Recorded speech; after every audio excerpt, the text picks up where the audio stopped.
आजाद भारत का इतिहास जब भी लिखा जाएगा तो महामानव का यह अमृतकाल कुछ विशेष चीजों के लिए याद किया जाएगा और उनमें सबसे विशेष होगा संवैधानिक संस्थाओं का लोटासन, खासकर चुनावी प्रक्रिया। क्योंकि इतिहास में चुनाव आयोग कभी भी राजनीतिक पार्टी नहीं रहा, उसने राजनीतिक दल की तरह व्यवहार नहीं किया। चुनाव आयोग ने कभी अन्य पार्टियों को अपना दुश्मन नहीं माना, देश की जनता को अपना नौकर या गुलाम नहीं समझा। ये पहली बार है जब सेवा, जिम्मेदारी और जवाबदेही से दूर होकर चुनाव आयोग ने दुनिया के सबसे बड़े लोकतंत्र को डंडे से हाँकने का प्रयास किया है। और इसमें भरपूर साथ तमाम संस्थाओं का भी मिल रहा है, कथित रूप से खासकर सुप्रीम कोर्ट का मिल रहा है।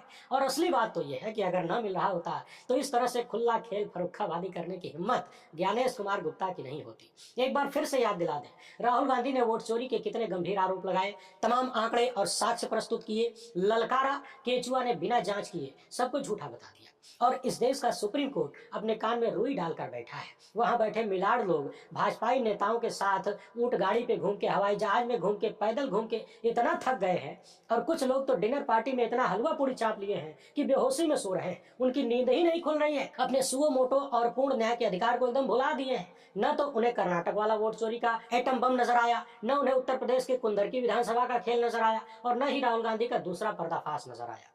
इन आरोपों पर जांच न करके बार बार मुंह छुपाना, दुम दबाकर भागना इस बात का संकेत देता है कि यहाँ दाल में कुछ काला नहीं है। न ही पूरी दाल काली है, बल्कि पूरी थालियां काली है, और जिन्होंने थाली सजाया है वो उससे भी ज्यादा काले हैं। अभी एसआईआर के बाद जो फाइनल लिस्ट आई है उसे लेकर योगेंद्र यादव ने बेहद गंभीर आंकड़े प्रस्तुत किए। पिछले दिनों इस वीडियो में हमने बताया था कि किस तरीके से लाखों की संख्या में डुप्लीकेट वोटर हैं, जो गड़बड़ी ड्राफ्ट वोटर लिस्ट में थी वो फाइनल लिस्ट में भी है। फर्जी पते का मामला बहुत बड़ा है, मगर अब योगेंद्र यादव बता रहे हैं कि 80 लाख संभावित वोटरों का नाम गायब है। कैसे गायब है वो भी बता रहे हैं। महिलाओं से लेकर मुस्लिम वोटरों को लेकर और डुप्लीकेट वोटरों को लेकर जो बहुत गंभीर सवाल सामने आए, जो आंकड़े सामने आए हैं ना, वो सिर्फ अमृतकाल में ही हो सकता है। उधर कांग्रेस ने भी सवालों की लिस्ट जारी किया है। आज इस मामले पर सुप्रीम कोर्ट में सुनवाई हुई। चुनाव आयोग ने अपनी हठधर्मिता एक बार फिर से दिखाया, और उनकी जो भाषा है वो सीधे सीधे राजनीतिक दल वाली है। योगेंद्र यादव ने सुप्रीम कोर्ट से वही सवाल पूछने के लिए कह दिया जिस सवाल को सुनते ही ज्ञानेश कुमार भागने लगते हैं। चुनाव आयोग ने क्या कहा, सुप्रीम कोर्ट ने क्या कहा, इन सब पर बात करेंगे। उधर बिहार में तेजस्वी यादव ने चुनावी वादे का एटम बम फोड़ दिया है। ऐसा वादा कर दिया है जो पूरा सीना पलट सकता है। लेकिन यदि चुनाव कायदे से हुआ तो ये सवालिया निशान क्यों है, आप सब समझते हैं। थोड़ा सा आज भी समझ लीजिए। आंकड़ों का जबरदस्त टोकरा आपके सामने लेकर आ रहा हूं। आगे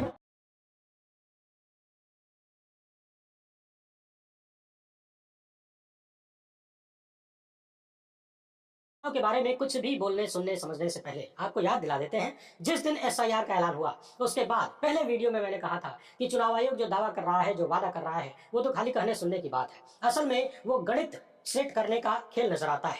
ऐसे ऐसे कागजात मांग दिए गए जिससे बड़ी संख्या में लोगों को छांटा जा सके। मामला सुप्रीम कोर्ट में गया। सुप्रीम कोर्ट ने भी केचुआ को भरपूर टाइम दिया, कभी सलाह देकर, कभी तारीख पे तारीख देकर। और पिछले दिनों बार बार केचुआ के तमाम दावे और वादे झूठे साबित होते रहे, मगर बेशर्मी की पराकाष्ठा को पार करते हुए केचुआ ने सबसे किनारे कर लिया। और पिछले कई दिन से मैं लगातार कह रहा था कि फाइनल लिस्ट आने के बाद उसकी जांच करने, उस पर सवाल उठाने, उन सवालों का हल ढूंढने का समय भी मिलेगा, या फिर चुनाव का तुरंत ही ऐलान कर दिया जाएगा ताकि सभी लोग चुनाव में व्यस्त हो जाएं। और देखिए वही हुआ। सुप्रीम कोर्ट ने भी नहीं पूछा कि एसआईआर की प्रक्रिया अभी सवालों के घेरे में है, सुनवाई चल रही है, तो इतनी जल्दी क्या है चुनाव का ऐलान करने की। लेकिन हो गया, चुनाव का ऐलान हो गया। अब राजनीतिक दलों की तरफ से एसआईआर और वोट चोरी के मामले पर बातें कम होने लगी हैं, क्योंकि अब दोनों तरफ चर्चा करनी पड़ेगी। चुनाव की तैयारी भी करनी है, चुनाव प्रचार भी करना है। यानी जो चक्रव्यूह बनाया गया था, कहानी एकदम उसी रास्ते पर चल रही है, और शायद रिजल्ट भी वही आएगा। और आज खुद सुप्रीम कोर्ट ने कह दिया कि जिन लोगों का नाम कटा है उन्हें अपील करने का अधिकार है। चूंकि अब समय कम रह गया है,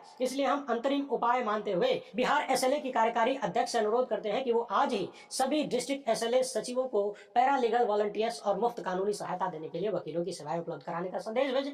यानी जिन लोगों का नाम कटा है, गलत तरीके से बाहर कर दिया गया है, वो अपील दायर कर सके। कुल मिलाकर जिनकी भी जो शिकायत है वो अपील कर सके, इसकी व्यवस्था करने का आदेश, निर्देश या फिर जो भी कहिए सुप्रीम कोर्ट ने किया है।